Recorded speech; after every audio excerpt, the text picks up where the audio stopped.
Namaste. Welcome to the new session. Children, in the previous sessions we have learnt about the most and very important resource for our existence, that is about water.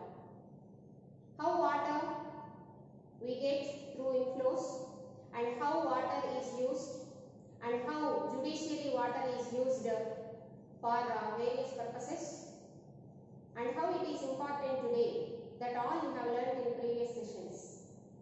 In today's session, you are going to learn about how water is shared between the two states called Karnataka and Andhra Pradesh, the water of Tungabhadra.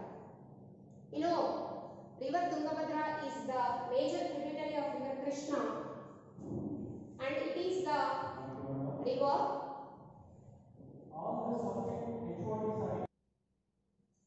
Tungabhadra river is a major tributary to river Krishna. It originates in western Ghats. Tungabhadra, it is a conflusion of two rivers called Tunga and Bhadra.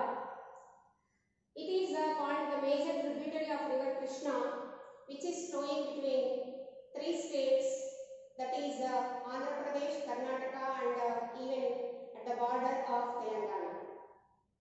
Tungabhadra is the major tributary, as I said. It's a catchment area. Catchment area is nothing but naturally flown area. Natural drainage area is called as catchment area. So its catchment area is 71,417 square kilometers.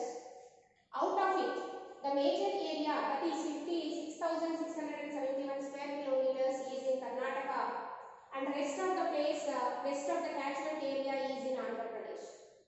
As the tributary Tungabhadra, it have 71,417 square kilometers of catchment area. Out of it, Karnataka has more catchment area, that is 56,671 square kilometers. The catchment area which is there in Karnataka is upper middle catchment area, it is called. As they will send, the water will come down. That is why it is called upper and middle catchment area. It is in Karnataka. The lower catchment area is in Andhra Pradesh. The lower catchment area is in Andhra Pradesh. It is not the same. In Andhra Pradesh, the catchment area, the lower catchment area, some regions are rain-fed and they are depending on rainfall, and some areas are using water of the wells and tube wells, that is underground water. Some catchment area which is in Andhra Pradesh, it also uses the water from Tungabhadra Dam, which is built on river Tungabhadra. Like that, the lower catchment area is having lot of differences physically, geographically, and using different ways of water from Tungabhadra river. The water is a flow resource. Water is called as a resource, of course, but it is a flow resource because it is flowing, hence we say water is a flow resource. So its storage in upstreams always affect the water in downstreams. When water is flowing from upper areas to lower areas, certainly when the regions which are there in the upstreams, they use more water, plenty of water is not available to the lower areas. That is said here, water is a flow resource. Its storage in upstreams affect the availability of water in downstreams. That is why water is always shared between the states through agreements. Because the rivers are flowing inter-state, they are trans-state rivers. Hence, the river water is always shared between the states through agreements. River Tungabhadra catchment area is covered. Some of its land is covered with cultivated land. Some of the land is fallow land or vacant land, or it is not useful for agriculture. Some of the area is completely filled with grass, what is called as pastures. Some of the region of catchment area of Tungabhadra is forested land, and some of the area is filled with the tanks. Like that, different things are there in the catchment area.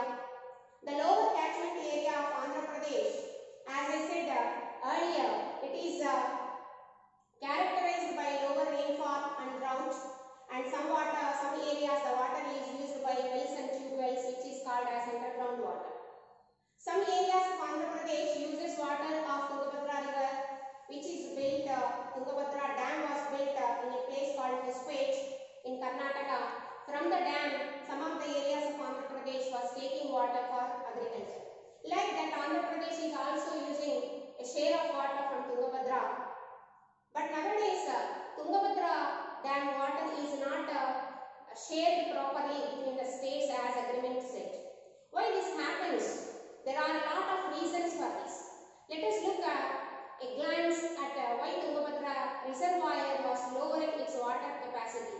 Let us focus on that issue. Encroachment of public land. Encroachment means occupation of public land. Felling of the trees, that is cutting of the trees. Mining activities. These are the majorly affecting the inflows and underground water of Tungabhadra Dam. As Tungabhadra Dam is a major tributary event, it was losing its water storing capacity because of the encroachment of public lands, felling of the trees, mining, which is mined particularly the manganese and iron ore from Karnataka region. It was affecting the inflows and catchment region of Tungabhadra Dam. Tungabhadra Dam lost its water storing capacity nowadays. You see, in the beginning, it has 3,766 millions of cubic meters of storing capacity, but it was now lowered to 849 millions of cubic meters. It shows that water storing capacity of Tungabhadra Dam is affected very badly. Why this happens? What are the various reasons why Tungabhadra has lost its water storing capacity? The major causes we can say are no proper mining standards. Mining standards were not followed properly, that is improper